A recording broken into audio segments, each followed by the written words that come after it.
Defeat for Anthony Joshua as he loses his heavyweight title rematch against Ukraine's Alexander Usyk.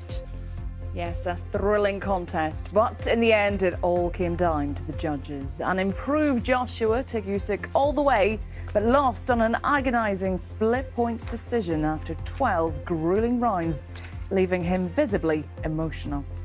I'm upset, really, deep down in my heart. Oh, man. Oh. A walkout at the UK's biggest container port. 8 days of strike action have begun at Felixstowe. It's a vital link in the country's supply chain.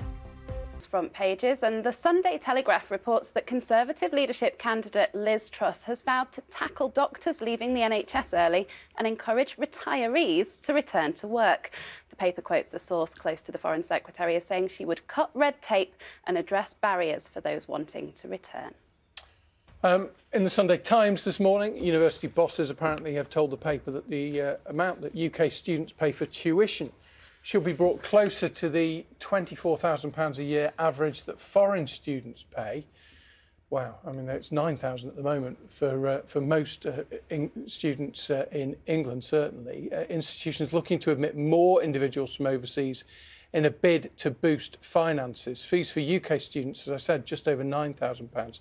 That's been frozen for a decade, but certainly putting it up to £24,000 a year would certainly have an impact.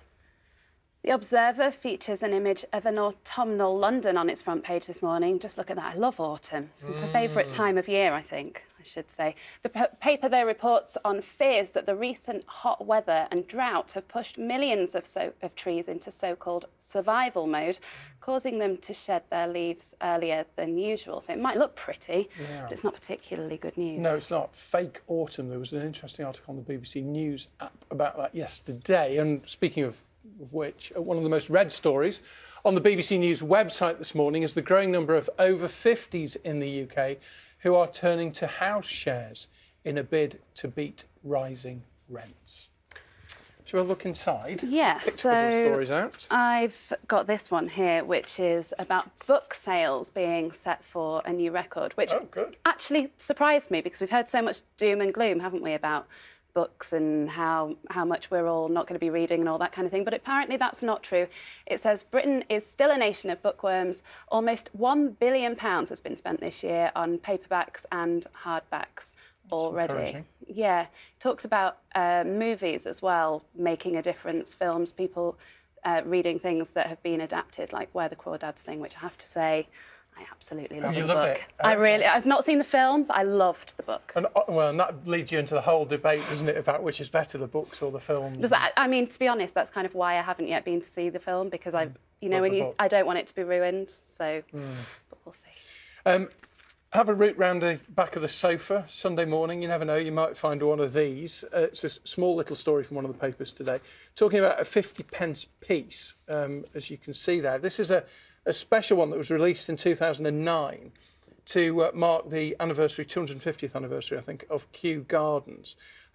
Now, apparently, because there are so few of them in circulation, it could be worth up to £156, so 300 times what it's actually worth. A 50p piece with a special, and different ones have different values apparently because some of them are limited editions. That reminds me, I have an Australian dollar from the Sydney Olympics, a commemorative thing, somewhere in the back of a drawer somewhere. I have no idea how much it's worth. Could be worth more. Yeah, maybe I should be. I've got a souvenir T-shirt from the Sydney Olympics actually, which is slightly moth-eaten and probably worth nothing. We've got here Bond.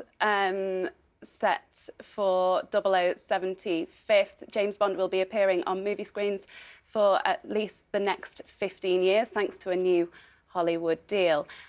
Pick this out, obviously we don't know yet who's going to be the next James Bond. That's the big question, isn't it? But there's a bit that talks about the criteria for the next Bond.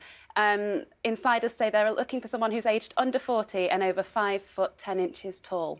Oh. Shame.